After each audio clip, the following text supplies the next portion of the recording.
दोस्तों नमस्कार, news talks पर सभी का स्वागत है।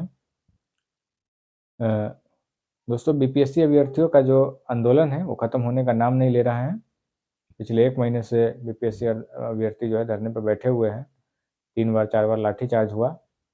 प्रशांत किशोर आमरण अनशन पे बैठे, लेकिन उससे कुछ नहीं हुआ। लेकिन जो है इनका जो मामला है वो न्यायालय में है और पटना हाई कोर्ट में 15 जनवरी को 16 जनवरी को सुनवाई हुई थी, लेकिन अगला जो तारीख है वो 31 जनवरी को दिया गया। अगली जो सुनवाई है 31 जनवरी को होने वाली है और 30 जनवरी तक जो है बीपीएससी और सरकार को जो है 1 to 1 जवाब मांगा है। तो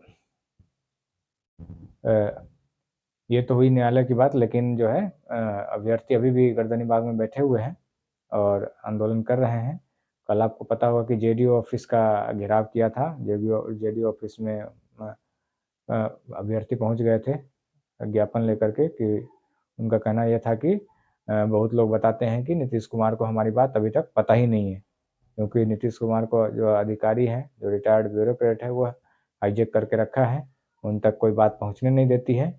इसलिए हम लोग आए हैं और हमारी ज्ञापन जो है नीतीश कुमार तक पहुंचना चाहिए। और आज जो है बीजेपी कार्यालय पे जो है अभ्यर्थी का जुटान हुआ था और वहाँ भी बहुत पुलिस वाले और अभ्यर्थियों के बीच जो है झड़प हुई थी। उन्हें भगाने की कोशिश पुलिस की तरफ से की गई। इसी बीच एक और खबर है कि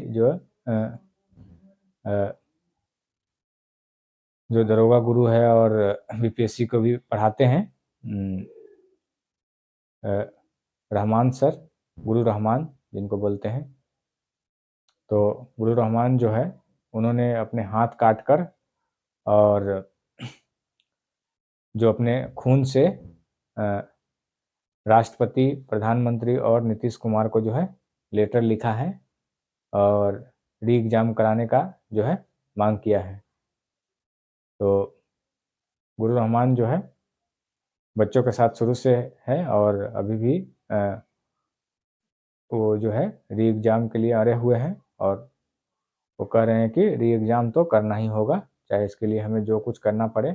अभी तो सिर्फ हाथ काटा है, आगे और भी अगर नहीं हुआ तो अगला कदम और इससे जो है बड़ी होगी। तो देखना होगा कि गुरु रहमान क्या करते हैं और जो कोर्ट का फैसला होता है 31 जनवरी तक क्या आता है और मुख्यमंत्री तक ये बात पहुंची है या नहीं पहुंची है। आप अपनी राय कमेंट करके ज़रूर बताइएगा। साथ ही साथ हमारे चैनल को सब्सक्राइब कर लीजिएगा, फेसबुक में फॉलो कर लीजिएगा। धन्यवाद। जय